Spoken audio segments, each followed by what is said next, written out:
Tak perlu ada panggung ratapan untuk setiap ujian yang datang, namun harus hadirkan kebangkitan untuk terus maju menatap masa depan. Kita masih hidup di langit yang sama dengan. Pagi ini adalah bakti sosial, terutama untuk kesehatan. Kalau kita bicara kesehatan, ini ada beberapa item yang sangat luar biasa. Sebagai bentuk edukasi ya Pak ya, bahwa kesehatan itu mahal harganya. Nah itu. Ibu nanti SPKK-nya, SPKK Cibitung. Saya dapat postingan lagi jumkah ya, Jumat Berkah. Ngikut kita semuanya kemana-mana kegiatan masyarakat itu. Jadi mudah-mudahan kalau ketemu wajah orang PKS gitu ya, ini orang yang baik-baik, mudah-mudahan gitu ya. Orang yang selalu menyapa, selalu melayani ya.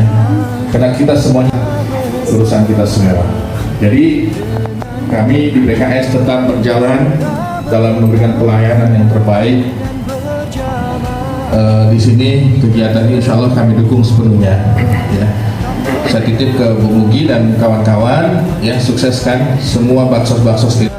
Ini kami DPC PKS Cikarang Barat punya hajat yang memang sudah menjadi kesepakatan nasional, bahwasanya kita diminta untuk melayani selalu masyarakat dimanapun dan dari kondisi apapun. Walaupun hari ini kita termasuk partai yang oposisi, artinya nggak pegang kekuasaan ya, tapi kita nggak pernah suluk untuk melayani masyarakat. Memang itu adalah misi dan visi kita. Jadi kita itu berpolitik itu bukan untuk ambil kekuasaan saja, tapi ingin melayani masyarakat. Dan alhamdulillah kalau diberi tampuk pimpinan, kita akan memang maksimal. Dan hari ini kita punya dua dewan di Cikarang Barat, di Dapil 2 ya, Cikarang Barat dan Cibitung, Ustaz Ayub dan Ustaz Rusdi. Saya mengabarkan bahwasanya Ustaz Rusdi itu beliau di Komisi 4 di bagian pendidikan, perburuhan, termasuk kesehatan. Beliau punya advokasi itu bantuan yang kita bisa ambil lewat jalur beliau kalau kita butuh gitu ya. Misalnya dalam bidang kesehatan, beliau menyiapkan advokasi pembuatan BPJS PBI. PBI itu pembiayaan bantuan dari ini Pemda KIS, bahasa KIS. Dewan kita Pak Rusdi itu membantu dengan senang hati, dan beliau langsung membawa data-data kita ke Dinkes yang dibuat jalur yang biasa. Dan biasanya sih hampir 99% lulus. Kenapa nggak 100%? Karena ada yang bermasalah dari data yang diajukan. Misalnya dia bukan wira swasta tapi karyawan, ada di dalam kakaknya gagal. Mungkin dia punya denda belum dibayar, diajukan gagal. Jadi sebelum mengajukan kita harus pastikan jangan ada masalah di dalam keikutsertaannya sebagai BPJS Mandiri. Dan alhamdulillah hari ini beliau mengadvokasi seluruh Kabupaten Bekasi, tidak hanya di Dapil 2 Cikarang dan Cibitung, tidak, tapi banyak tempat. Nah, jadi kita akan lebih maksimalkan lagi, kita punya relawan kesehatan. Nah, nanti kita bantu dari teman-teman yang ada di relawan akan bantu Bapak Ibu sekalian. Kalau kakaknya satu keluarga pengen diajukan, silakan nanti menghubungi kami lewat DPC atau DPRA, ada nanti Pak Atep, atau lewat ibu-ibu juga bisa, atau lewat saya juga bisa ya, kalau ketemu. Betul, saya rumahnya di sini, Telaga Murni, jadi dekat. Nah, itu yang pertama, PBI. Nah, ibu-ibu kalau misalnya kendala kesehatan, misalnya ke rumah sakit nggak punya dana, dibantu juga sama Bang Dewan, Bang Rusdi ini. Misalnya ibu nggak punya BPJS, nggak punya apa-apa, nggak usah takut, berobat saja, kita bantu, bisa gratis, pakai jam keseda. Ya.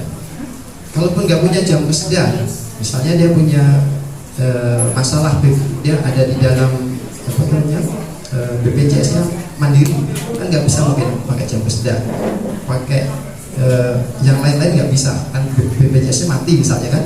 Nah, kita punya opsi yang ketiga, yaitu pakai piutang. Jadi semua nanti di cover sama Pemda, tinggal Dewan yang bilang ke Pemda, ini tolong pasien diganti semuanya, diganti pakai piutang yang diterbitkan surat utangnya oleh RSUD atau rumah sakit. Harus RSUD Bu ya, jangan rumah sakit swasta. Kecuali rumah sakit swasta yang mau menerima jam keseda atau piutang dari Pemda gitu. Biasanya harus ada akad di awal. Kalau ibu nggak punya akad, nggak akan bisa gitu ya. Misalnya Ridoka itu bisa. Saya pernah bawa pasien, ini pakai jam keseda, bisa nggak? Bisa, masuk aja Pak. Gitu. Ya, jadi bisa. Jadi ibu-ibu sekalian, kalau ibu punya kendala seperti itu, hubungi kami, kita akan bisa bantu. Jadi kebetulan Dewan kita ini Bang Rusdi akan maju juga di tahun 2024 nanti, melanjutkan tahun yang sekarang sudah jadi. Ya, insya Allah target kita 4 kursi. Mohon doanya ibu sekalian ya. Amin. Karena apa kita punya target seperti itu? Karena kalau kita punya niat baik untuk membangun bangsa ini, kalau kita nggak maksimal untuk mengambil porsi pimpinan di manapun tempat, entah di eksekutif, yudikatif, ataupun di legislatif, ya kita nggak akan memperbaiki bangsa dengan baik gitu. Karena perbaikan lewat jalur politik lah itu perbaikan atau cara perubahan suatu negara lebih efektif. Kalau kita hanya ngandelin tablik, taklim, lama nggak jadi perubahan itu, nggak bisa buat regulasi kita kan. Nah, kita ingin mengambil tampuk pimpinan itu membuat regulasi, membuat kebijakan. Nah, kebijakan hari ini Bang Dewan sudah banyak lakukan. Kemarin saya ikut reses beliau. Hari ini ada terbit perda yang akan mengatur masalah itu yang warung-warung itu akan dikurangi. Kemudian itu ada perdanya, kalau ada masih warung-warung akan digerebek dan itu legal, ada perdanya. Kalau sekarang kan nggak ada perdanya, jadi nggak bisa ngapa-ngapain. Itu ada diterbitkan. Sekarang lagi digodok, tinggal diketok palu oleh eksekutif dengan legislatif, Pak Bupati dan DPRD tingkat 2. Siapa kita? Indonesia. Partai kita PKS juara 2024. Sekarang PKS. Takbir. Allahu Akbar. Allahu Akbar. Allahu Akbar. Merdeka.